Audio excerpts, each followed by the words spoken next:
I'm not entirely sure how this happens to me, but if you ask most people I know personally, they will tell you that I have a weird problem with attracting creepazoids. I don't know if it's because I'm rather petite in stature and perhaps don't look like somebody who would fight back, or because I somehow come off as sweet and endearing to people who don't realize they're only getting my customer service face. I get followed around frequently and have a few different stalkers. This is exasperated by the fact that I tend to be a bit clueless at first when somebody is being creepy and will tend to try to give somebody the benefit of the doubt.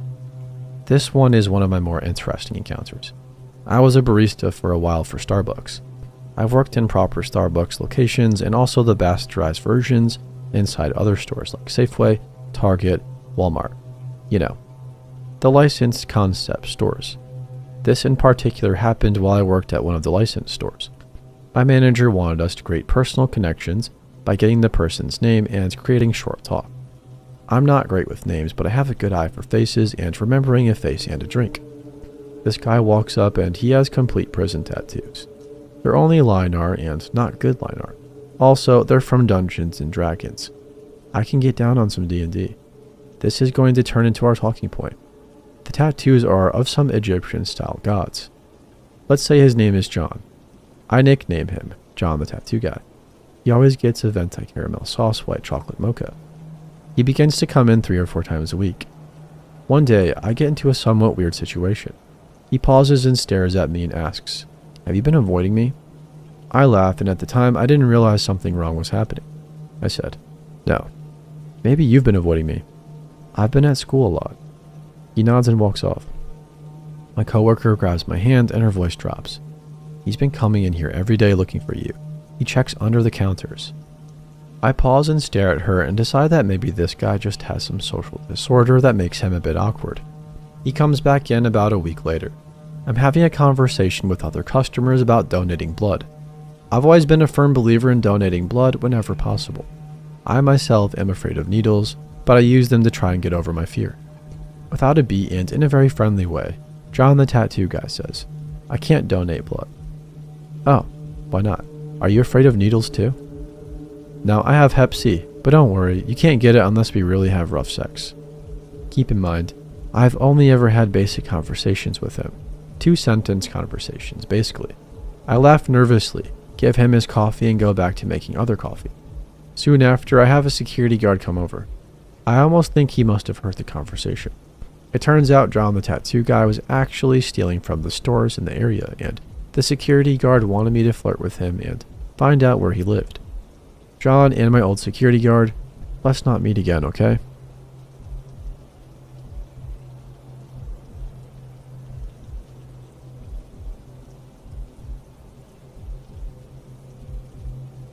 Back in the late 2000s, I had just finished up my useless degree and was struggling to find work. I was living in a Midwestern college town where everybody and their dog had some higher level of education, so it wasn't uncommon to find people with PhDs working for $10 an hour as a cashier. But the town was cute and affordable, so people liked to stay post-graduation. I found a decent job at a coffee shop over the summer, but once the fall semester started, my hours were cut and I was replaced with cheaper, younger baristas. A coworker suggested I try nannying. I wasn't particularly interested in working with kids, but she assured me it was good money, and so I decided to join a website for nannies and babysitters, and very quickly was contacted by a family. I met the parents for a quick interview and was hired fairly quickly. The pay was excellent and the hours were great. 8 a.m. to 4 p.m., so I had the evenings to myself and free weekends. Both parents were professors at the local university, and they had 2 children and were expecting their 3rd very soon. Henry was 8 and Jane was 3. Both children were incredibly intelligent, Jane particularly so, and had the vocabulary of a much older child. I was primarily responsible for her, since Henry spent most of the day in school. Jane was a very serious little girl. She could carry on very in-depth conversations, and I used to joke with her mom that she was like a 60-year-old trapped in a toddler's body. Henry, he was a beautiful kid, I'll give him that.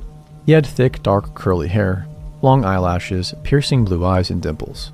He has the ability to be sweet, loving, and funny, but I quickly learned that was a skill set he only used when it benefited him. Overall, Henry was a true monster. I have an older brother and 2 younger brothers, so I'm familiar with sibling relationships and I know fighting is normal. However, Henry tormented Jane. I've never seen a child get so much joy out of causing pain, fear, and discomfort to another human being. He loved nothing more than to terrify her with stories or monsters or ghosts. He had convinced Jane that there was a demon living in their basement, and she refused to go down with me when I had to do laundry. Over a couple of weeks, I had slowly got her to sit on the bottom step and play while I folded clothes so I could keep an eye on her. She was so proud of her bravery, but when Henry came home and saw she had conquered her fears, he made it his duty to terrify her even more, and all progress was lost. He was so terribly mean to his little sister. I was worried about her physical safety when he was home. He would constantly taunt her, pinch her, threaten her, and destroy her belongings. I despised the hour that I had with him every evening after picking him up from school. The entire time would be filled with crying and screaming and his refusal to obey. I would try to tell him off occasionally. I'd say he couldn't act however he wished, that he was a child and I was the adult, etc. You aren't the king of this castle, Henry. This is something my parents used to say to me. I am the king. I'm King Henry. Off with your head. He had responded, and he was right. I didn't have any less control over him than his parents. They, let's call them Elizabeth and Michael, were absolutely clueless. Dad was work-obsessed and incredibly hands-off. Mom was a sweetheart but also a doormat and allowed both kids to walk all over her. They had no discipline whatsoever, so a lot of Henry's behaviors made sense. Why would he need to behave if nobody ever made him?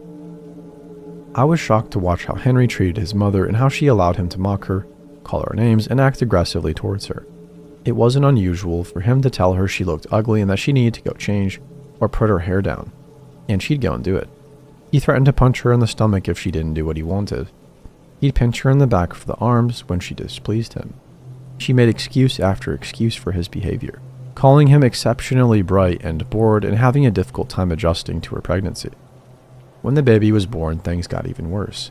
Thankfully, he didn't attempt to hurt baby Peggy, but his aggression and violence towards his mother and Jane got so much worse.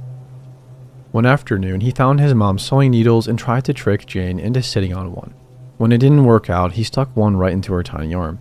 She screamed, and I freaked out and removed it and called both parents ASAP. Elizabeth arrived home concerned for Jane and for the first time seemed at least frustrated by Henry's behavior. She attempted to scold him, and he became so enraged he started punching her in her newly postpartum stomach. She only responded by crying and hugging him and asking him why he was so angry and wanted to hurt his sister. He responded with a cold, "I'm angry because you should have miscarried them both. They both should have died inside of you." My jaw hit the floor. Elizabeth stopped crying and just stared at him and then me. I assumed they were going to potentially get this kid some help, but when I approached the subject the next day, I was brushed off and told they had to talk with Henry and it was just an outburst due to an unrelated issue at school. Another excuse.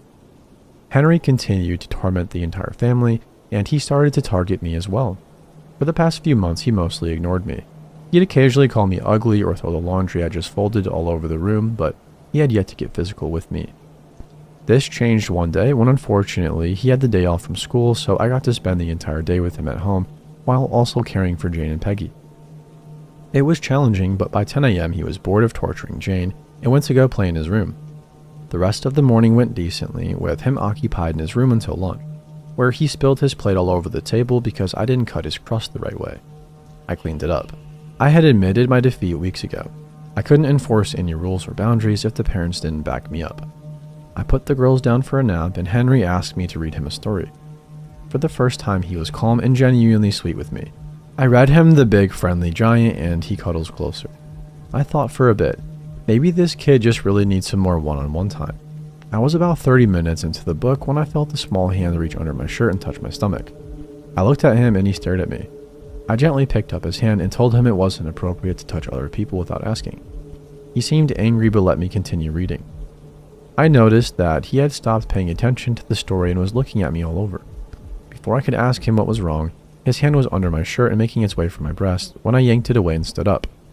I firmly tried not to yell, told him that was incredibly inappropriate and that he was never to touch anyone underneath their clothes ever again.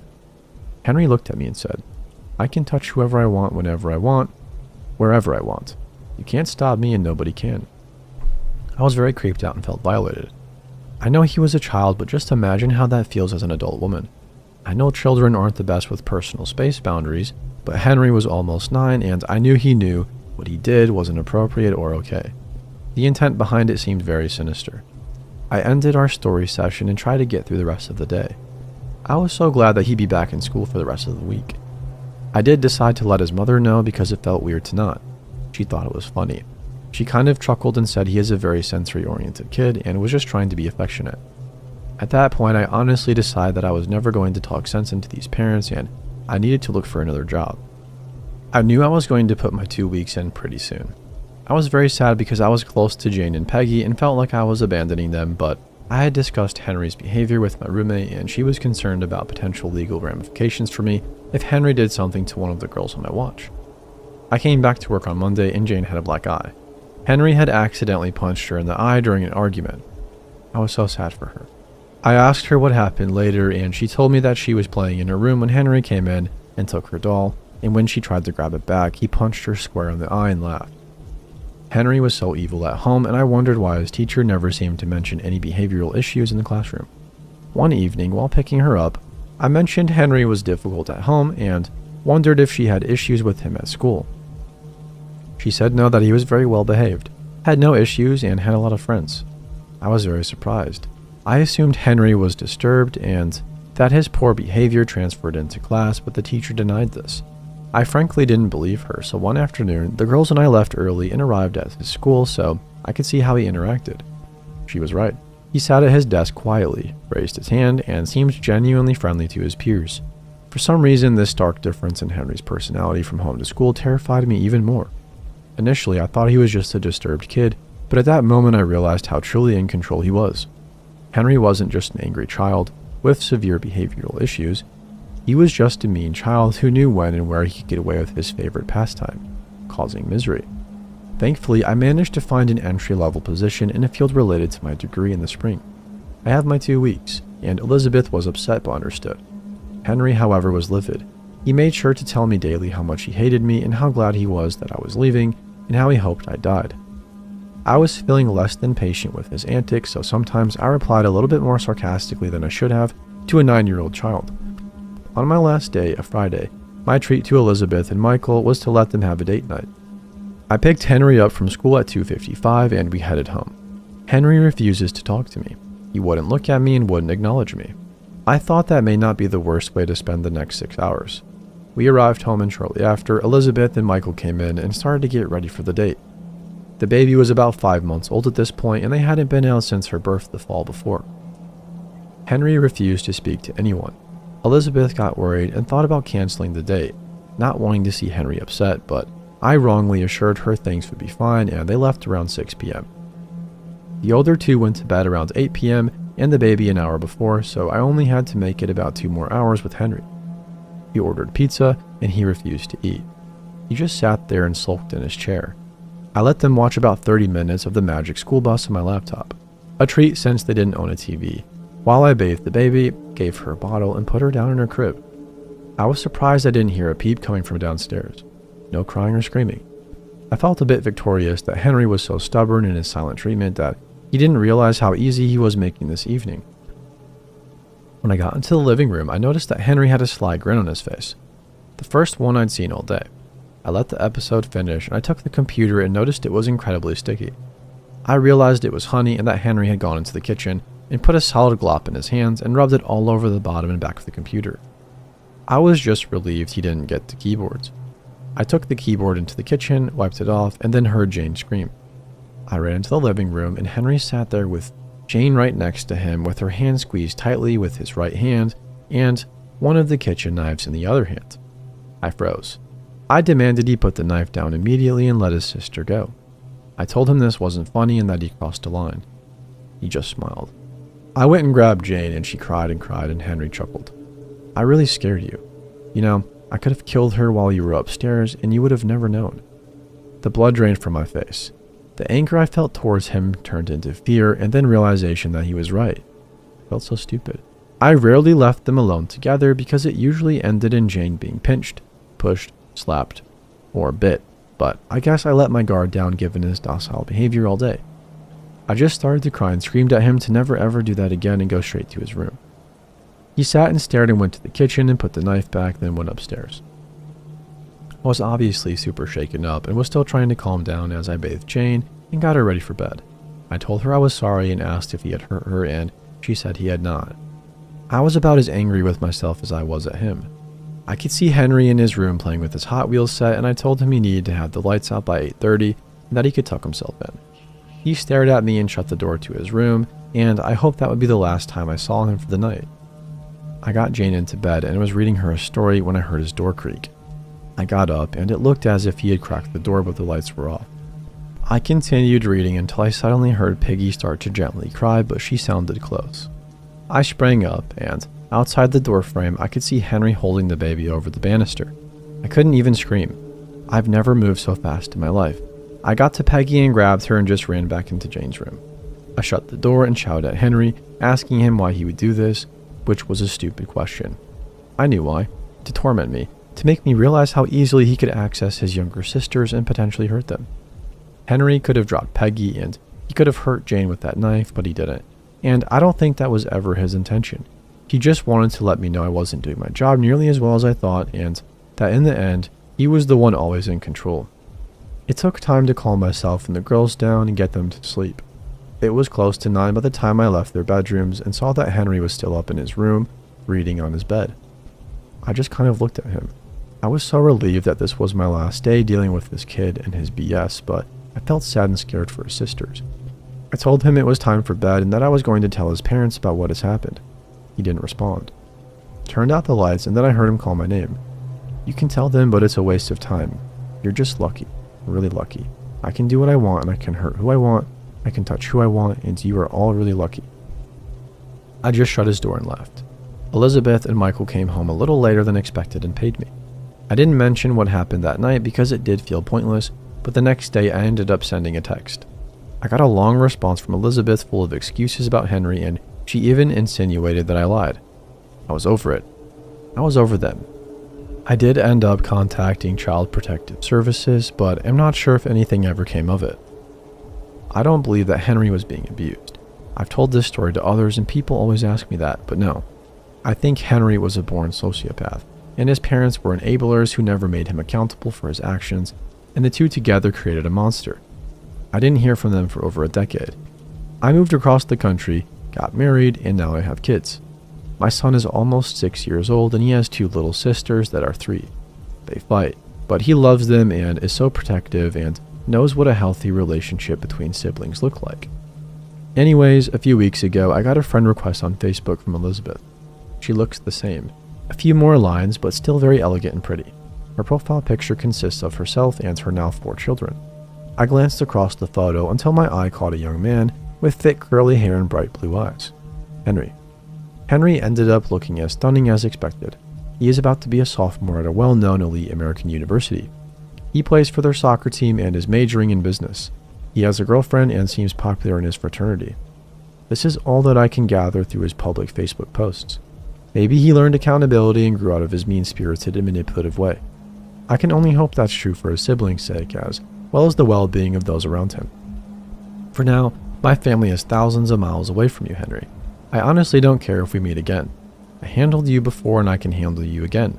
However, be it now or 20 years in the future when my children are on their own trying to find a place in the world, if you see them, don't even think about touching them.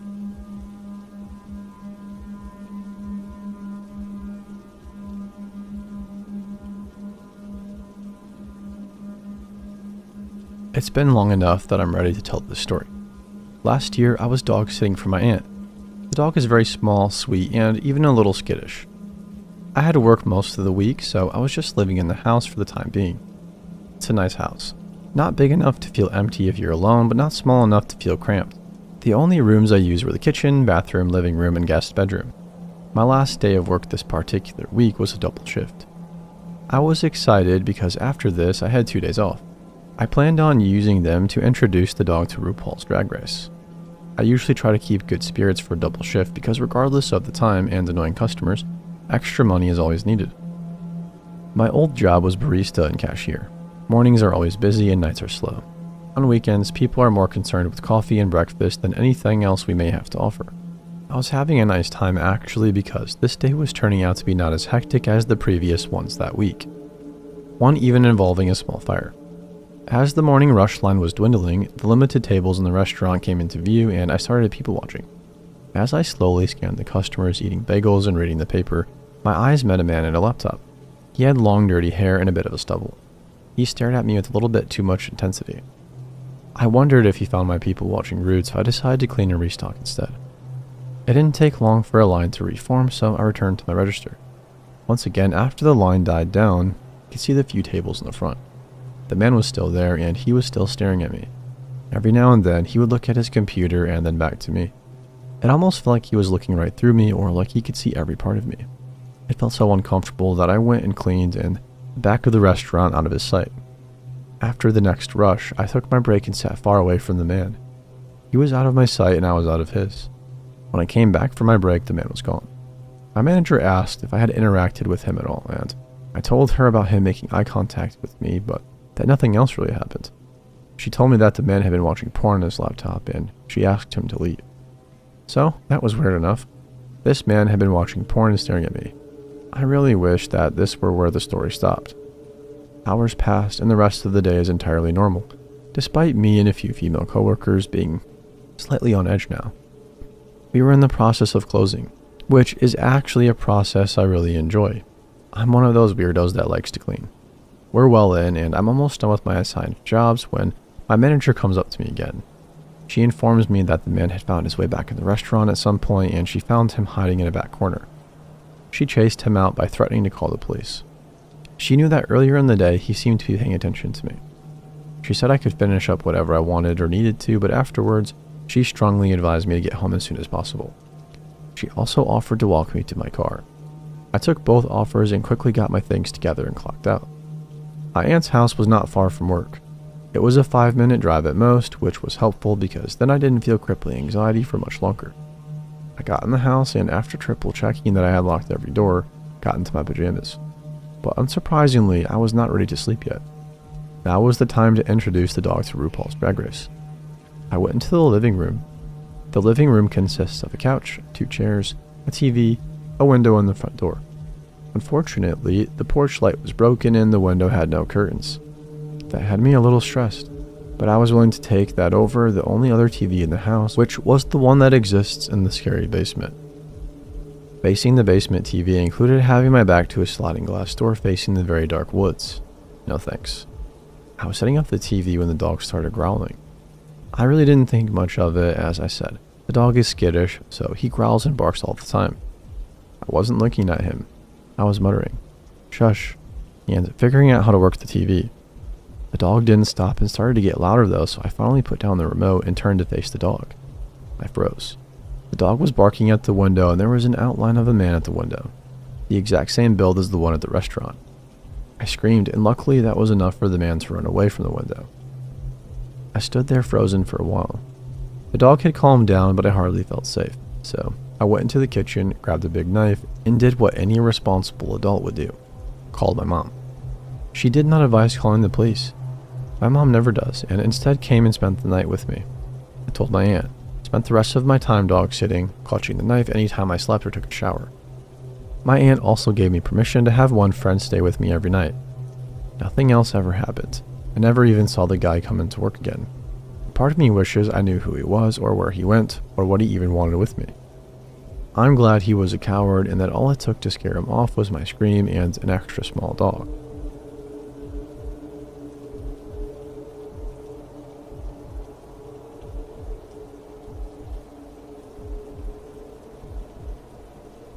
I'm a stay-at-home mom, so most of my errands get done in the middle of the day when stores are less busy. The other day I was in Target with my 3-year-old son and we eventually ended up in the toy section. I'm slowly following him up and down the aisles, occasionally reminding him that Christmas is coming every time he says he likes or wants something. I've got an eye on him, but I'm also checking out the weekly ad and texting my husband. I notice a guy who keeps leaving the aisles as we begin to walk down them, but repeatedly walked past the end of the aisle. Older guy, beer gut, early 60s, easy. I'm 30. I gauged by how old my parents and in-laws look. Unfortunate choice in facial hair, as he has a porn stash he cannot pull off well.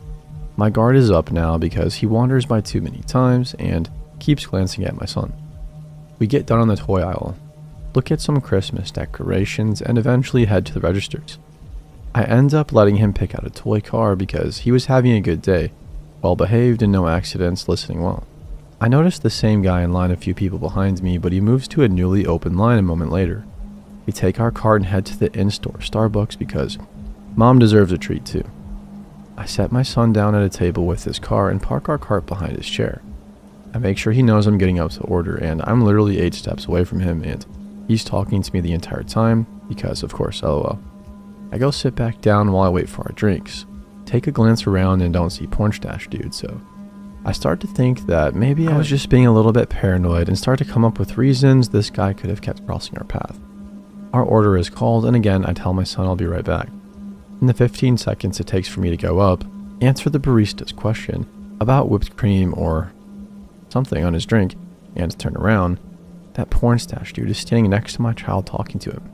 I all but leap in front of him, putting myself in between them and push my son closer to the wall.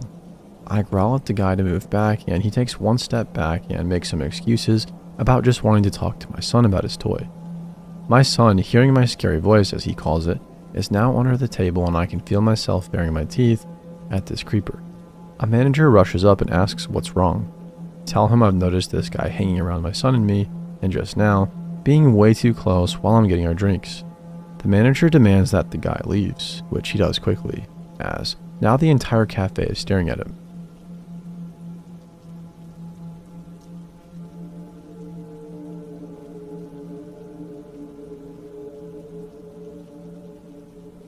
This doesn't sound so bad compared to some of the other stories on here, but it really shook me up, and something about it just had all the alarm bells going off in my head. This happened 5 minutes ago. Friend and I were sitting on a bench in the middle of town, in a suburb, waiting for our rides. Her ride arrives and she leaves, so I am now alone. I am a girl.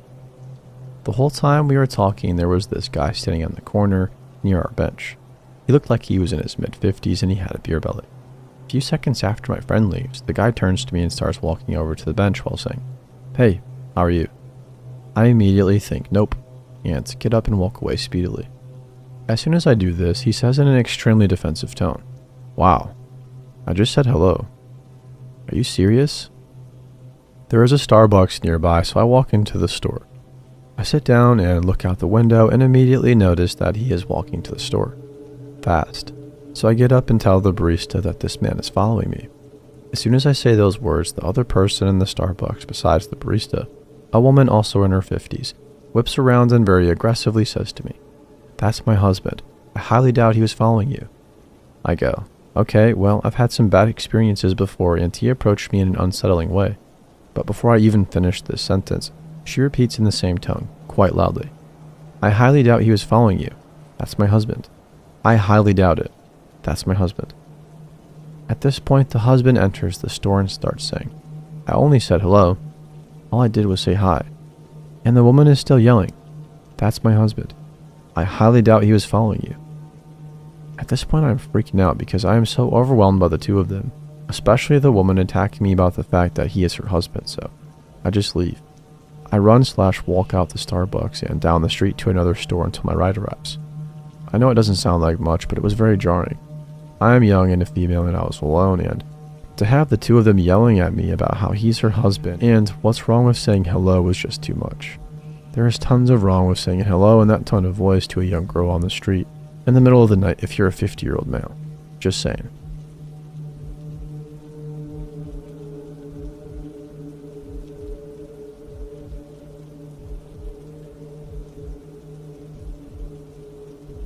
A little bit of backstory. I just finished high school and had recently turned 18 when all of this occurred. I was looking forward to starting university and was going to be moving out of my parents' house into student housing closer to the campus. As a result, I started looking for a job closer to my residence. I found one about a 5-minute walk from where I was going to be living, and it was perfect for me. I was to be a barista in a tiny little coffee kiosk on one of the coolest streets in the city. This street was sort of known for prostitution and drugs, but it was also super popular as it hosted some of the most interesting events and also contained some of the nicest thrift stores in the city. What was even more ideal about my new job was the fact that I worked right across the road from my best friend. Let's call her Phoebe. At the time, Phoebe was in love with her job. She was actively being given more responsibilities, and she was being promised the world by her employers. Many of those promises turned out to be false at the time, but that's another story. During one of her shifts, Phoebe was approached by a man who had seemingly become a regular at the place that she was working. We'll call him Richard. He told her that if she ever wanted to leave her job, he had just become the manager of a new restaurant a little ways down the road. Phoebe kindly denied his offer.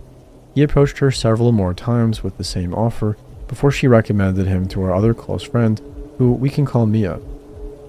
Mia was hesitant to take the position at first because she has a passionate hatred for hospitality and greatly prefers retail, but she needed the extra money at the time and she took the job. The day that Mia was signing her contract, Phoebe and I both finished work early, around 4 or so. We told Mia that we would meet her at her new job once we finished, and then we would go do something after. Phoebe and I went to the cake shop next door and sat outside her work while we waited for Mia. When they finished, Richard followed Mia outside to come say hello to Phoebe. The girls introduced him to me and conversation ensued. He seemed like a friendly guy, if not a little bit awkward. He was late 30s, early 40s, bird-like in appearance, quite short, balding, larger in size, and he seemed very greasy. As the conversation continued, I began to tease Mia a little bit as friends do. I saw no harm in it, as she was one of my best friends, and she had made a similar joke at my expense prior to this interaction. Richard's demeanor suddenly seemed to switch. He became somewhat catty and defensive of Mia. He retorted back that if I were going to be mean to his staff, he would bar me from every store on the street we worked on. This seemed ridiculous, but he claimed to be friends with the security guard that worked on the street. I actually was friends with this man, and when I asked him about it, he told me he had never heard of Richard before. Richard said these things to me as though he were joking, but he was so persistent about it that I got incredibly uncomfortable and wanted to cry. It was from this interaction that he nicknamed me Trouble. I also feel it needs to be noted that he didn't scold Mia or Phoebe at all for the same behavior. Phoebe sensed my discomfort and told him that we had to leave as we had plans. Flash forward a few weeks and Phoebe and I decide to go see Mia at work again. Richard intrudes on our conversation yet again, and again he singles me out from the group, teasing me and only referring to me as Trouble. This time I just play along as I can tell it isn't going to stop. He asks Mia if she is after another job as he needs someone to clean his home and lives all the way out where my parents and Mia live. Mia tells him she can't as she has too many responsibilities, but I tell him I might know a few people in the area that might do it, and I give him my phone number. Richard takes this as a sign that I have agreed to do it and begins texting me incessantly about setting up a meeting. This man is much older than me and lives alone in a rural area. Suddenly, my instincts kick in, and I try to get out of it by telling him I can't drive. He says he can pick me up from the nearest train station. I don't want to come across as impolite or have my best friend's boss resent her because of me, so I make the mistake of agreeing. However, I tell him that my sister will be helping me as she is looking for a part-time job and my dad will be dropping me off. I do this in order to have some backup and so that my dad knows my whereabouts. Richard goes on to complain about how I don't trust him and claims that his house is very small and the $100 he is going to pay me won't be enough to split with my sister. I tell him that I just want to provide her with work experience, and finally he agrees, asking how old she is. My sister is 17. Richard and I finally find a time that I am not working to schedule a meeting. This meeting is held at his place of work, and I feel a lot more comfortable sitting in the main restaurant surrounded by people, as I thought he was going to hold the meeting in an office. We begin talking about the responsibilities of the job. He tells me it'll be basic things like tidying up and vacuuming, the usual. I agree. He then goes on to tell me he will also be expecting me to do his laundry. I think that's a bit odd as he is only paying a small amount for such a large job. He assures me his house is small and not that messy, but continuously claims it just needs a woman's touch. I nod and ignore the fact that this grown man thinks that just because he is a man, it means he doesn't need to know how to maintain his own home. Now, this is where things start to get creepy. Near the end of the meeting, he asks me again how old my sister is, and when I say 17, his face drops. He then starts telling me about how he previously posted this ad on Craigslist, and this 60-year-old woman replied, offering to do it in her lingerie. He tells me how he didn't even ask for that in the ad, but she offered, and he was put off completely. He then proceeds to tell me that he would be willing to pay more to someone between the ages of 18 and 30 if they were willing to do that, but he would never request that because he's not a perv. I call BS on this and tell him then and there that the meeting is done and I have to go meet Phoebe. He asks me if he made me uncomfortable. Yeah, you did. But I just say no and then I'll get back to him. This strange man, who I've only met 3 times, then attempts to hug me, but I ignore the gesture and awkwardly wave goodbye from less than 3 feet away. I boost it down the street to Phoebe's work and tell her the whole story. She tells me I can't do it and I tell her all I know. But I don't know how to tell him that without risking my own safety or Mia's job. Fortunately, Richard gives me the perfect out. He texts me later that afternoon telling me he hopes I am okay with cats because he has a small one. I see this as the perfect opportunity and I lie and tell him my sister and I are both deathly allergic to cats, and neither of us will be open to doing the job. Richard accepts this reasoning after a little persuasion and I think I'm finally done with him. Unfortunately, that was not the case. Richard proceeded to text me every day asking if I'm mad at him or if he made me uncomfortable, asking me how my day was and stuff. Just behaving like a preteen in a new relationship basically, and the more I ignored him, the more he texted. I finally blocked him in March of 2019. This escapade had begun 4 or 5 months prior to this. The blocking still didn't stop him though. Mia informed me that Richard was no longer going to be working there as he had to go for surgery and we wouldn't have to see him anymore. See, Richard had not only been harassing me, but Mia and Phoebe too, just to a lesser extent. One Saturday morning while I was working, setting up at around 7:45 a.m., Richard showed up at my work. The divider was down as we were closed, so he came and stood in the doorway, the only exit I had available to me at the time. He started asking me why I was ignoring him and telling me about his surgery. I told him he wasn't allowed to stand there as it was a fire exit, but he didn't budge. Fortunately, my boss showed up shortly after and told Richard he was going to phone the security if he didn't move, recognizing the sheer look of fear on my face. My boss was kind of an ass on most days, but dude, I was grateful for him that morning. Roughly a month after that experience, I thought Richard was gone from my life. I was living in my new apartment. Mia was around all the time and loved her job without Richard there. Things were going well for us. One morning after a night of drinking, I and the flatmates became peckish. I decided to order us some greasy food on a food delivery app. Lo and behold, who was our delivery driver other than Richard? I turned to my boyfriend at the time and tell him he has to go collect the food. He doesn't understand, but Mia assures him it's important. He agrees and goes out to collect it. Richard is not driving the vehicle he claims to be driving on the app, and at first we are confused as the number plate is also different. Mia and I watch from his bedroom window, and the interaction takes much longer than expected. He comes back and we ask what took him so long. He tells us that Richard refused to give him the food until he could prove that he was my boyfriend. He recognized my name from the app and now he knew where we lived. Mia and I tell my flatmates the story of what happened and we all agree it's a good idea to go to my RA. The RA reports it to upper management and they say they can't really do anything about it, but if he comes again, call their security. A few months go by and there are no Richard sightings until I order from the same app yet again. Again, Richard is our driver. Yet again in a different car. I sent my boyfriend to go collect the food again and report the incident to my RA again and the food delivery app. I know I was stupid in not immediately reporting it to campus security as I had much more proof of the creepy behavior than he had of his innocence. But I was naive and I didn't want my parents to find out at the time. Fortunately, I haven't seen Richard since then. And for future reference, Richard, let's not ever meet again for your sake.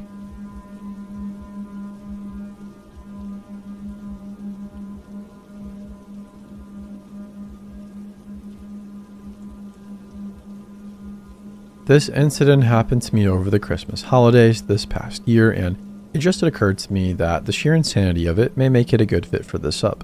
For reference, I'm a 24-year-old female. My cousin and I decided to go up a few hours north for a nice winter cabin weekend.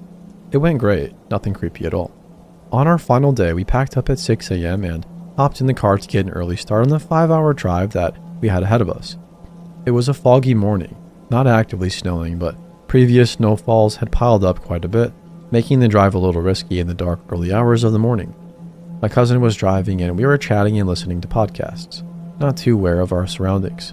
We were about 20 minutes into the drive when, unfortunately, the car skittled off the road a little bit.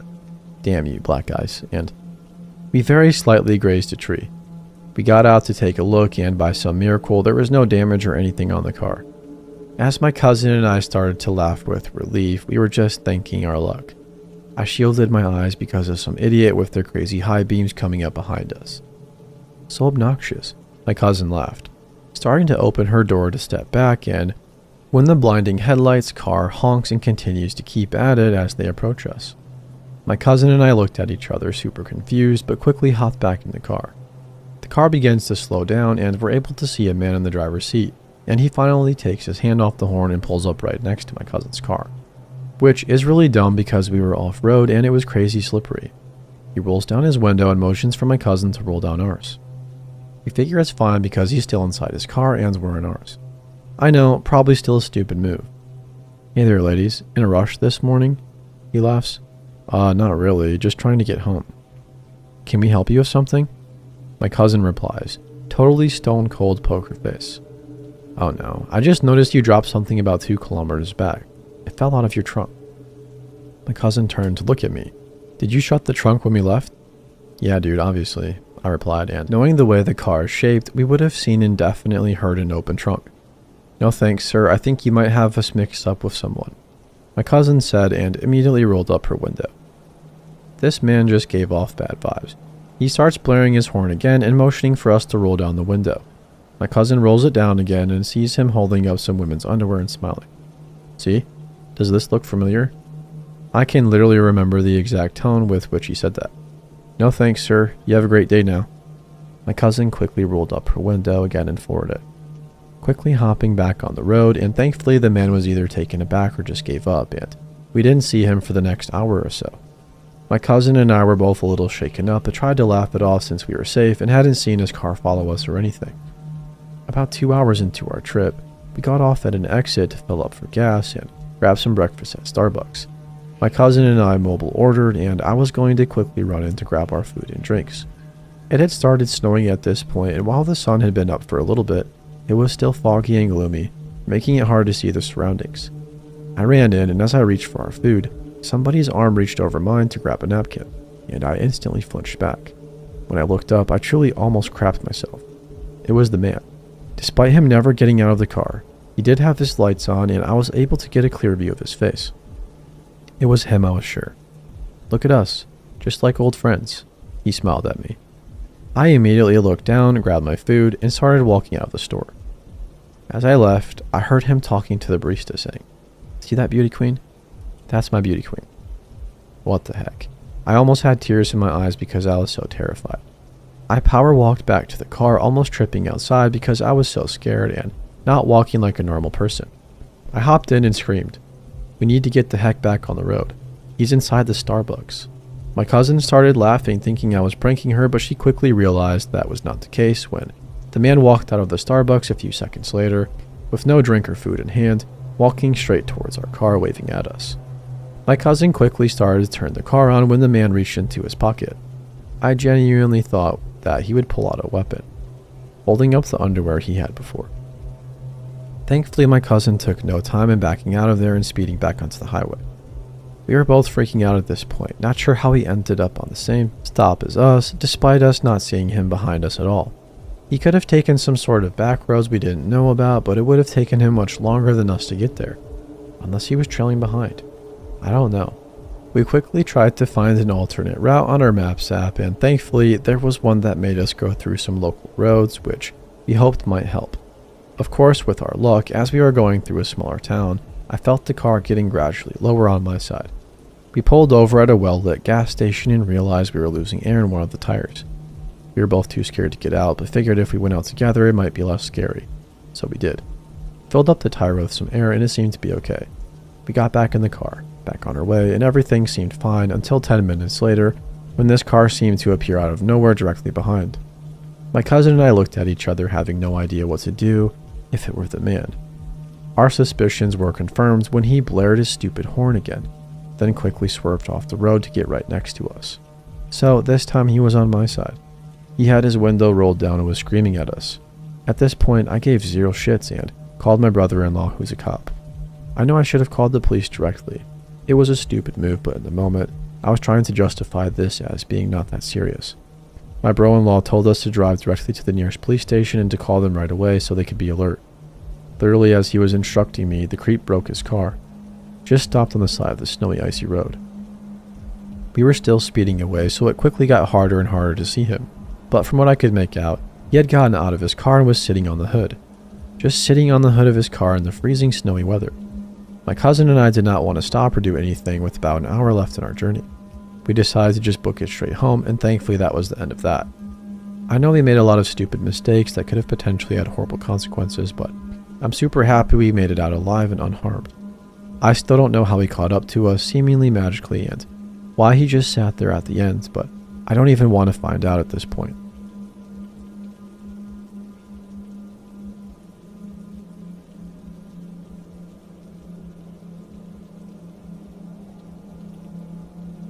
Let me start off by saying that I'm not a writer, I'm a photographer.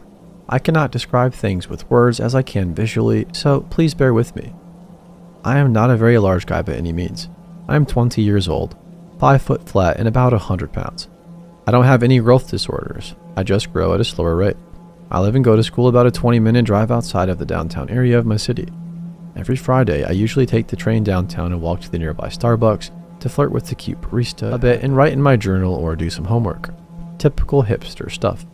So I get to the station, park my car, and make my way up to the platform to catch my train. This is the very first station, so it is generally very isolated depending on the time of day. I get on, put my headphones in, and daydream out the window. Let me describe the train setup to make this less confusing.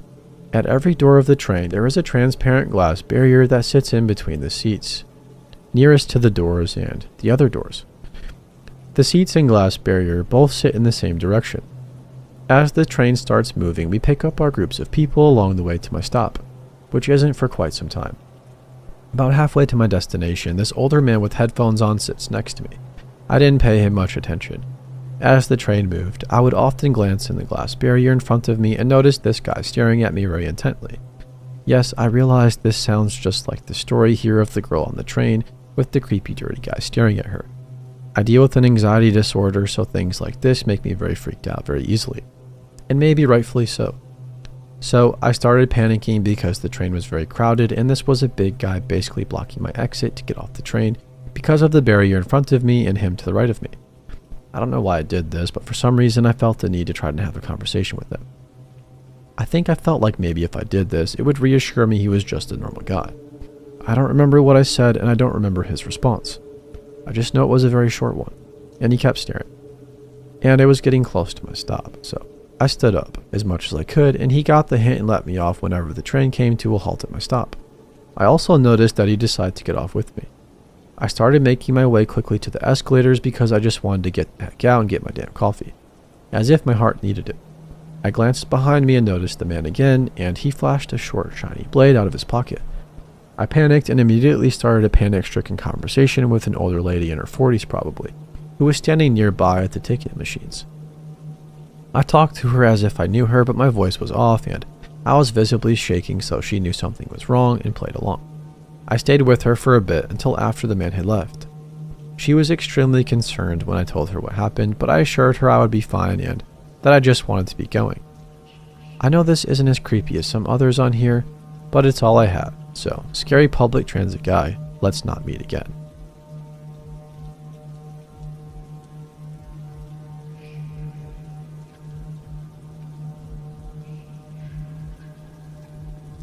Being a 20-something girl, I've run into so many disturbing situations, it would be impossible to recount or even remember all of them. I've pulled knives on people, maced a bitch, had a long-term stalker, you name it.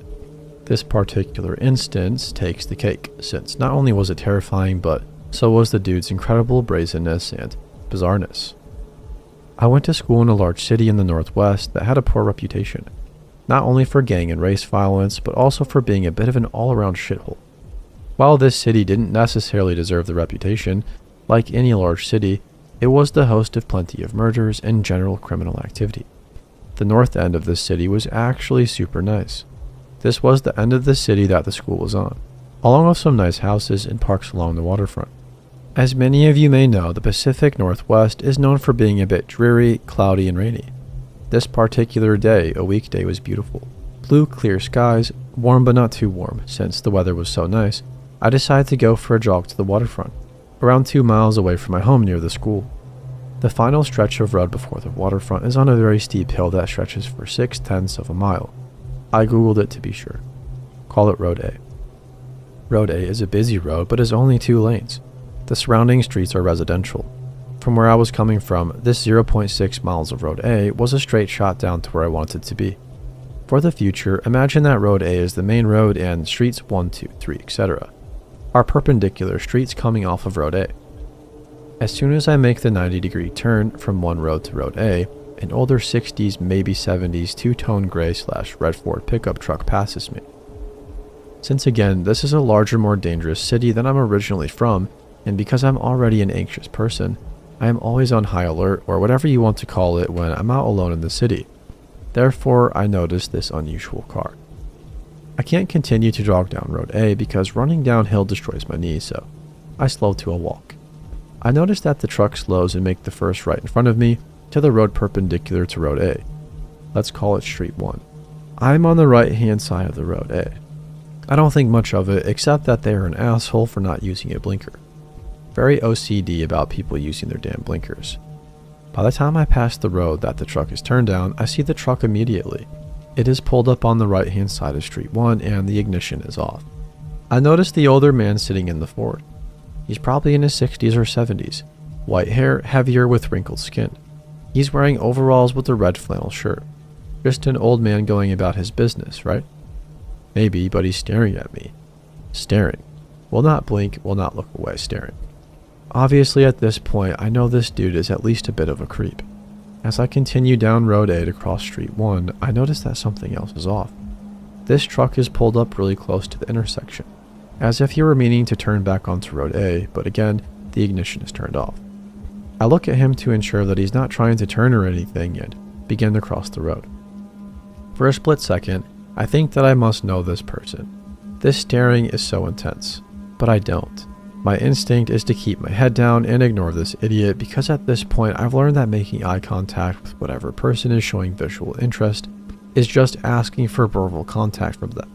Usually a, "Hey mama," or "What's up sexy," whatever other BS. As I cross the street, I can see in my peripheral vision that this weirdo is swiveling his head to keep his eyes on me. Gross old man, whatever. Keep walking down Road A. As soon as I finish crossing Street 1, I hear the old Ford's engine start up, and I see the truck make a right-hand turn off of Street 1, back onto Road A. I'm immediately a little bit creeped out, but I know this guy is probably just trying to mind his own business. Maybe he was lost and checked his phone for directions and is now on the right path, right? I'm continuing down Road A. The truck is also continuing down Road A. He is going noticeably slower than the rest of traffic. Again and again, without a blinker. He takes a right-hand turn onto the next residential street, Street 2. At this point I know what's up, but I'm really trying to give this guy the benefit of the doubt and am keeping my hopes up that he's just a sad old lost man. As I near Street 2, I see that unfortunately my gut is correct, and once again, this man is parked too close to Road A. On the right hand of Street 2 with the ignition off, staring at me. This time he gestures to me. It's a slight come here wave with his left hand. His right hand still on the steering wheel. I decide that instead of avoiding eye contact this time, I'm just going to engage in this little fricker staring contest. I scowl because I already hate him and keep my gaze up, swiveling my head to match his gaze until I finish crossing Street 2. Just like before, I hear the engine start up, and the truck makes a right-hand turn back onto Road A. At that point, I take stock of the road and see that there are 3 more residential streets on the right-hand side of Road A coming up before I get to my destination. And I am fairly certain that this weirdo isn't done with this little game. To be absolutely sure that he is in fact playing the game, I think he is, and because why keep doing what I was doing only to wind up with a 3-street scenario, I jaywalk across this busy street so that I am now walking down the left-hand side of Road A. Coming up, there is a left-hand turn. My boy here, surprise, takes the left-hand turn. At this point, it's just ridiculous and I'm mad. I pick up my pace a little bit to go confront this dude. Something I would not usually do, but hey, it's crowded. It's broad daylight and I am up here with this sorry old man shit. At the very least, I'm just going to yell at him and tell him to screw off. When I get to the street, Street 3 I guess. Aha, sorry, the truck is disturbingly nowhere to be found. I cross Street 3 and see that it connects to another road a bit to the left, which is parallel to Road A. And through some bushes, I see that the truck is still making its way along my route. I decide to not let this dude pop out and surprise me on upcoming Street 4, so I jaywalk again and start jogging, despite my crappy knees, down Road A on the right hand side towards some upcoming businesses. After a second, the truck pulls up next to me and slows to a crawl. There is luckily no shoulder for him to pull off to. I turn to look at him and he rolls his passenger window down and keeps staring at me. I want to jog ahead, but this dude is in a car, so, what is jogging going to do? I don't want to leave Road A since it is the most crowded and he is least likely to pull whatever shit on it. So I slow down even more so that I'm going comically slow, because I figure he can't keep pace with me for long. Sure enough, the cars behind him start to get frustrated and honk at him. He ignores it for a minute or so, but then speeds ahead. I break into a jog and make it into the nearest business, a coffee shop. I should let you know that I didn't have my phone with me. I did have a flip phone and it was useless, so I never took it anywhere. I know I'm a dummy. So faking a call or actually calling somebody to grab me wasn't an option while I was on the street. In the coffee shop, I tell the barista the situation. Luckily, she was super chill and let me use a phone to call a friend, whose number I got off my iPod. I stayed bunkered down in the coffee shop for the next 20 minutes or so while I waited for my ride. The barista and I watched the truck, and the man passed the coffee shop going in the same direction as if he were circling it, 4 more times. When my friend pulled up, I waited to get in his car until the truck had just passed so that he wouldn't see the type of car I got in. I got the old man's license plate and called the cops, just to put him on their radar, but unfortunately they were super, I don't give a crap, why are you calling me with this stuff, about it. I really feel that the dude was, or is, up to some sketchy stuff, and that this incident was not the first, last, or worst of his activities.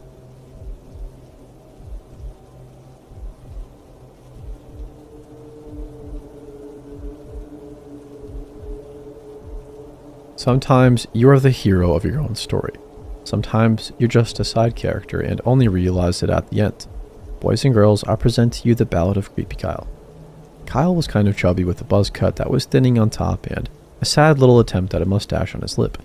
He was in his 40s or 50s and just looked like someone's creepy uncle.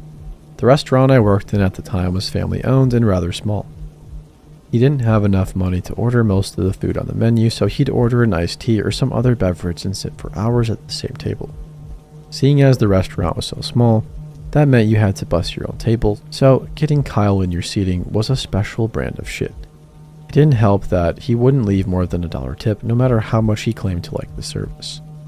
We were all favored with his affections at one point or another. Things he would do across the board. Touch you on the arm a lot while ordering. I'm talking like 20 to 30 times a minute. Pull ponytails, tuck his tip directly into your pocket, etc. If you made eye contact, he was your best friend for life. You really needed help if you smiled at him. Since he was never rude or short with us, we thought he just had no social awareness and wrote him off as harmless. Alice knew better. Alice was 19, blonde and petite. Poor girl came the focus of Creepy Kyle's affections. He would always make some excuse to stand by the hostess podium so he could talk to her. Never said anything overly sexual, but you could tell he was hitting on her and not letting her work. He would always have to tell him to leave her alone because new people had come in and she couldn't seat them with Kyle chewing her ear. The management refused to do anything about it because he hadn't crossed the line that they saw, so poor Alice had to suffer in silence. Things escalated over a period of a few months. He sent an all-call to the hostess podium. May I remind you, Alice is on the job, and 9 frickin' teen. Told another server that my short hair was cuter and that her hair should be short too. Whipped a pair of scissors out of nowhere. Seriously, could not see where he'd been keeping them and playfully mimed cutting a lock of her hair. The server playfully ran the heck away and hid in the back while we dealt with him. Surprised me in the bathroom. We had no public restrooms, so the wait bots basically had to go in this little closet beside the kitchen. I was washing my hands and screamed when I saw him in the mirror. He was all like, hee hee. The door was unlocked. When he shouldn't have even been there in the first place. I was shaking while I reported it to the manager who told me to take my 10. Kyle was still there when I came back, so I just went home. He kept trying to bring us food from other restaurants. This is more what the heck than creepy, but the fact was that none of us were going to sample anything that had been through his hands first. It was actually a lot worse for Alice at the time, but none of us knew it. There were things happening outside the restaurant. He had somehow obtained her phone number and was calling her up to invite her out to sport events and other stuff like that.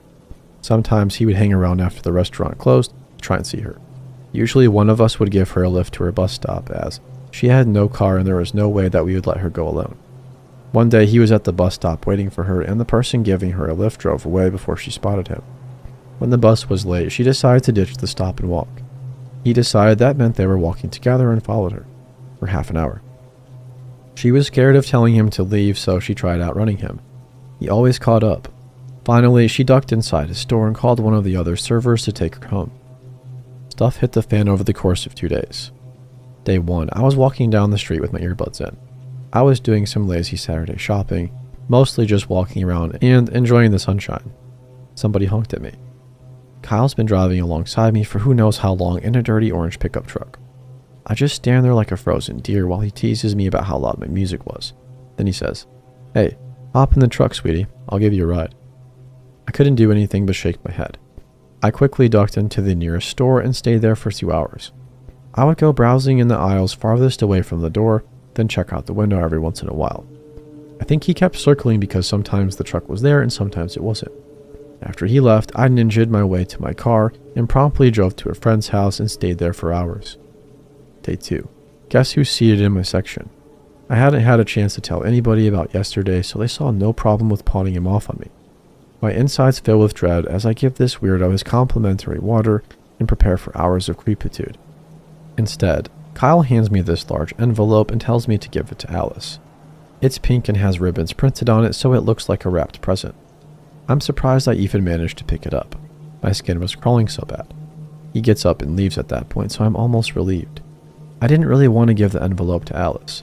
I didn't learn what was in it until much later, and I still feel guilty about it today. After I knocked off, I handed the envelope to Alice and explained the situation, telling her it was probably best to not open it. She did after I was gone. It was a hardcore porn magazine. He circled one of the model's face in Sharpie, writing that it looked just like her and that she should come to his place for a photo shoot.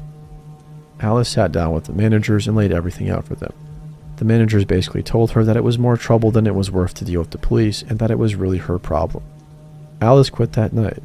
None of us heard from her after that, so I really hope she just pulled stakes and ran and isn't just in Kyle's basement right now. After she left, he kept coming in, so the servers basically banded together and told management that if they didn't ban him, we would all walk out together. During Sunday brunch, that finally got their attention. He would still try to come into the restaurant and talk all buddy-buddy with us, and we'd immediately turn him away at the door. Thankfully, he'd leave without fuss. I didn't get the full story for some time, and when I did, it scared the heck out of me. Like the guy who verbally assaulted me at the bakery, I was only part of someone else's horror story, and I regret I didn't do much more to protect them. So, Kyle, get the heck out and stay the heck out.